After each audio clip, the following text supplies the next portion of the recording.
Manchester United captain Bruno Fernandes has revealed he rang Erik ten Hag to personally apologise about his sacking. You know, it'd be a better story if he'd rung him to say, I'm glad you're gone.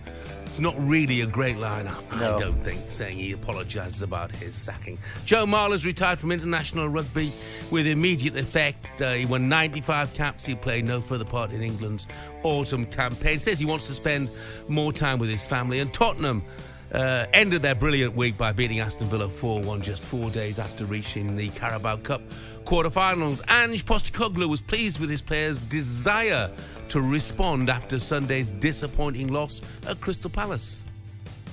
No, the same way I didn't think us losing at Palace was the end of the world. You, like I said after that game, you just got to stay true to what we're trying to do here and stay the course, stay calm. We're going to have our bumps on the road. We're going to have disappointing days. It's the nature of a growing side, and that's what happened last week. The key to that is to dust yourself off, and we knew on Monday after the Palace game that we had two big games this week, really important games for us, and we weren't going to feel sorry for ourselves. It was about getting back in there, licking our wounds and getting on with it. So after a very bad day against Crystal Palace, it was a very, very good day for Tottenham. Well, a very good second half for Tottenham against Villa. The question in my mind, though, Coisty, is have they got the consistency or even the potential to have the consistency to make top four? Yes, I actually think they have. There you are. I think they've got the potential to have the consistency for top four, but they don't have the consistency for, anything else. I've gone on record to say they could win a cup this year, absolutely, because they've got the consistency to win a cup. They've got a level of performance in them that they could beat MD. That's what I think. I really do, Jeff. I think on their day, all things firing on all cylinders, Spurs could beat MD. But they do not have any sort of level of consistency required to challenge for the title. But I think they've got enough consistency that they could challenge for top four. Yeah, I mean, they're exciting to watch. There's no doubt about that. Of course they are. But desperately vulnerable at set plays still. Raf, the Forest fan, says, not much on the Super Reds this morning. Come on, Jeff. Brilliant. We will put that right a bit later on, Raf. For more on all the day's biggest stories, head over to talkSPORT.com. Time now for this. How can you not love the EFL when it throws up moments like this? Here's Hogg! Deeney! Do not scratch your eyes! You are really seeing the most extraordinary finish here! They said it's offside, hit me, I didn't. I hit it twice, hit me, bobbed up, that's why it done Foster. It's a joke. Sheffield Wednesday have done it! They've pulled it back in these playoffs! Windass! Quite simply, destined to be from Team Windass. We're in London, hey? We're in London, aren't we? And Aston Villa have scored an uncontested goal, and I've never seen that happen before either. It's never over till it's over in the Championship. It's the EFLers. And Shebahn's back with us. A very good morning, Jeff. Your heart always stops when you get a message from Ally McCoist, because it doesn't happen often. I got sent a full interview of Charlie Austin from the EFLers package. Brilliant. It's absolutely brilliant. Do you know, had you not have sent it, I wouldn't have watched it through in full anyway. So. And the boys put a bit of blur in it as well, a bit of music in it as well. It is fantastic, man. It's genius. Genius. Things that make us happy. Let's start with the FA Cup, shall we, Jeff? League Two Harrogate pulled off one of the upsets of the FA Cup first round. They beat Big Spending Wrexham 1-0. The manager from Harrogate, Simon Weaver, had said that he could smell victory in training this week, if that stands for anything, but certain confidence about that side. Leyton Orient, they needed spot kicks to avoid a shock against non-league Boreham Wood. They won 3-1 in penalties. Tamworth also knocked out Huddersfield on Friday, and Kettering knocked out Northampton after a goal from former Newcastle player Niall Ranger. A number of upsets along the way, Jeff, but you are still missing the replays? Well, it's not so much me, but yeah, I mean, if you look at the likes of Guiseley, Weston-super-Mare, Forest Green, you know, if the game finished at 90 minutes, then they would have had money-spinning replays. But, of course, they don't finish at 90 minutes now, and all of them lost, either in extra time or on penalties. There are a number of other teams that applied to as well. Now, in round in the preliminary rounds, in other words, the round directly before League One, they have replays. Before round one, they have replays. Why don't they have replays in round 1 and round 2? Don't get it. Do not get it. So should replays be gone or just be allowed in all of the games? Well, the big boys, they don't want them, but they're not involved until round 3.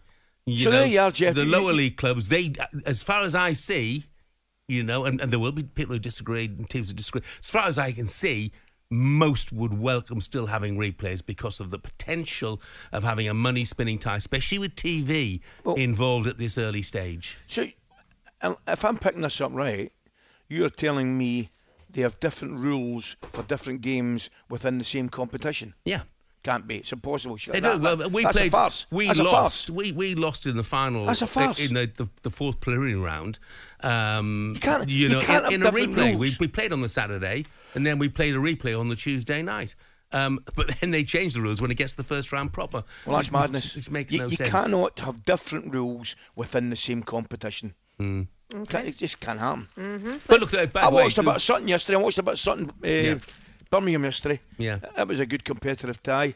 Probably just a little bit of quality that Birmingham had saw them through. I think what you did see in the FA Cup is that the gap between National League sides and lower league sides is pretty much non-existent. Yeah. I mean, so many of the National League sides did really, really well. Somebody's just texted in, by the way, Ryan, who's a Charlton fan. He says, great show as always. Why hasn't the game of the weekend been mentioned yet? Southend against Charlton. Yeah. Proper FA Cup magic. And is one that Charlton just squeezed through in as well. And there were plenty of games like that. Some brilliant games, wasn't there? Oh, some brilliant games. Bromley winning 4-3, I think it was against Rochdale, wasn't it? They were 2 up in the first 3 minutes. Then they were behind. They came back to win. It was, an Exeter beating Barnet 5-3. Exeter, they were. I'm looking at the goals. Exeter scored the 4th goal in the 96th, and their 5th goal, 101 hours extra time. They got a penalty. Oh, they scored. They must have scored 76 minutes, 85 minutes.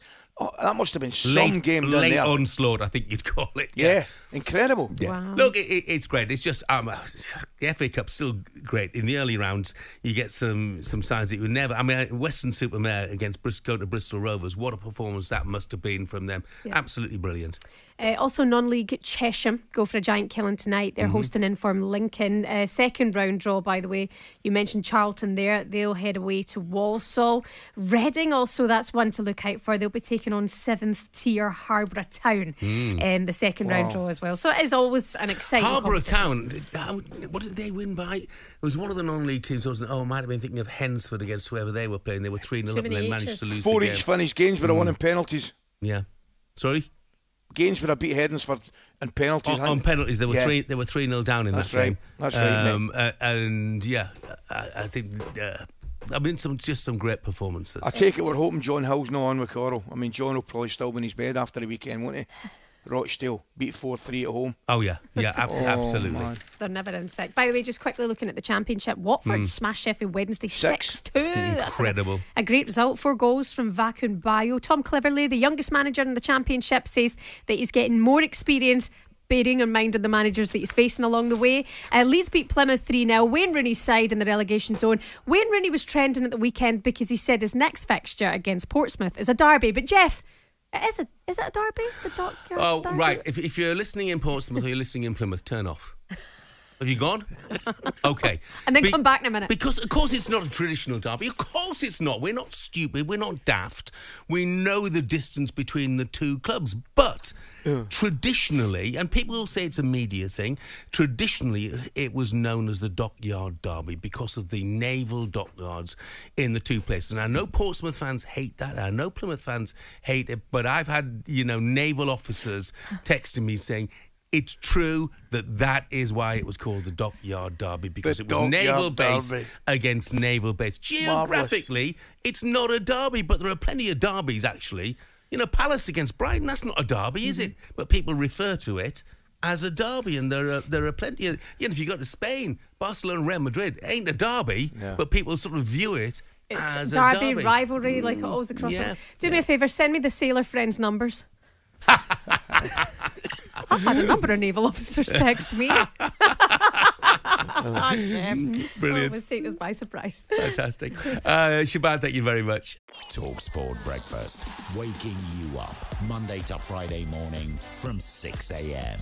on AM, on DAB, via the talkSPORT app and on your smart speaker.